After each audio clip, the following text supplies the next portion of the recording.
Ken Angelic, Jack Lumlund, Hudson Deutz, and Oliver Graham. The lenses we focused on were environmental, economic, and historical. These wildfires have led to an increase in O3 in the atmosphere, which traps greenhouse gas in the atmosphere, ultimately leading to global warming. Economic. According to the Joint Economic Committee, the total cost of wildfires in the United States is between $394 billion and $893 billion each year. This cost comes from a variety of things, as shown in the graph. Diminished real estate value, which is the lighter blue, exposure to wildfire smoke, which is the red, and income loss to wildfires, which is the darker blue, are the three main price costs. And historical. Wildfires have become more and more prevalent as Earth has warmed. This also causes wildfires to become stronger and more dangerous. And then the research question is, how do human-caused deforestation activities such as wildfires increase environmental degradation, and what are their combined impacts and how can they be reversed? And then the problem from this is that wildfires are ruining both rural and urban lands such as forests and cities. These wildfires are harming the ecosystems nearby, the buildings that are in these areas, and the people that live in these areas. This picture on the right from a Texas A&M article on how the threat of wildfires in urban areas is rising, so it shows just how devastational these fires have become to not only urban areas but also rural. This picture is from the recent LA wildfires. Solution 1. Let fires burn to protect the cities. Be forced to burn healthily and create precautions to not let the cities burn. According to the Department of Forest Engineering, Resources, and Management, for decades, federal agencies' main strategy for dealing with wildfires was to put them out. This is not a good solution. This left forests in need for fuel reduction. If we allow fires to burn, they can provide fuel treatment benefits to the soil and reduce fire suppression costs. According to the National Park Service, fire is a part of the cycle that in most ecosystems. It stimulates growth and improves habitats. When fire was removed from the cycle, ecosystems began to get out of balance. But if we keep fires, we need to be prepared.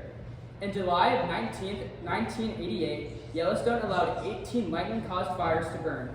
They expected July to be wet, but no rain came. When the fire started, it was too late. 36% of the park was affected.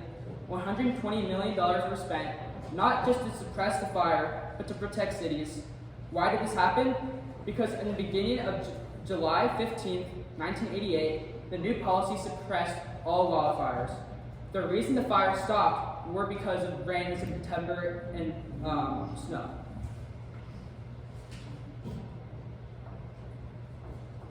According to the National Forest Foundation, Dick Fleischman, Operation Coordinator, on May 19, lightning-caused Snake Ridge Fire happened. They decided to let it burn to reduce fuel, protect water supplies, and protect power lines. This was the right plan of action. This created a prescribed fire to protect the power lines. This strategy was to reduce fuel and protect water supplies.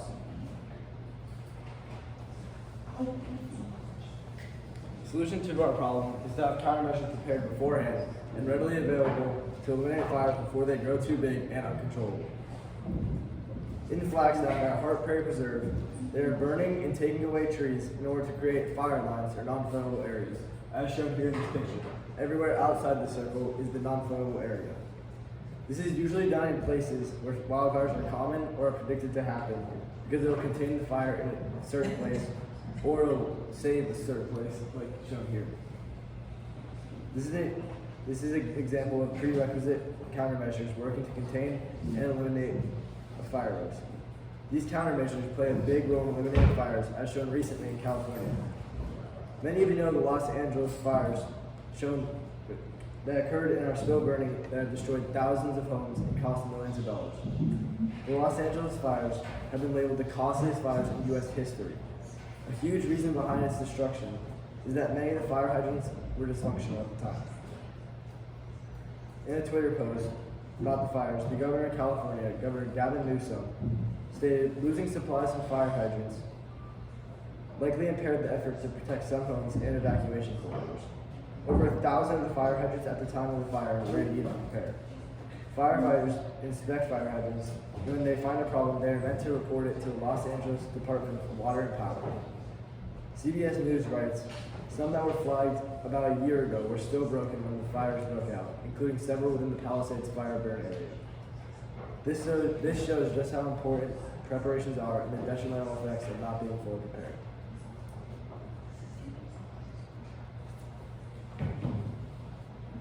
In conclusion, let's take a step back and look at the wildfire crisis as a whole.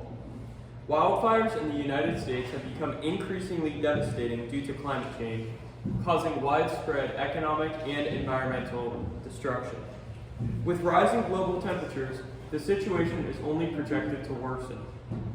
As climate change accelerates, the U.S. is fighting a losing battle against wildfires. Without proactive measures, future damages will be catastrophic. According to UCLA climate researcher Daniel Swain, climate change is making wildfire management even more difficult as it shrinks the window for prescribed burns while increasing extreme fire conditions. Budget limitations and government challenges further complicate efforts. Among proposed solutions, having countermeasures readily available to suppress fires and to minimize destruction is the most effective path forward. Tanya Schoenagel, a wildfire researcher at the University of Colorado, stresses that fire policies must help ecosystems and communities adapt to more frequent fires. She highlights key strategies. 1, accepting that fuel reduction alone won't prevent wildfires. 2, targeting fuel reduction where it strengthens adaptation. 3, expanding the use of controlled burns and active fire management. And 4, designing fire-resistant communities and promoting responsible development. By prioritizing forest management, early detection, and rapid response, cities can prevent billions in damages, save lives, and reduce carbon emissions caused by wildfires. Mitigating wildfire devastation requires urgent action. Investing in preparedness today means securing a more resilient future for both natural ecosystems and human communities.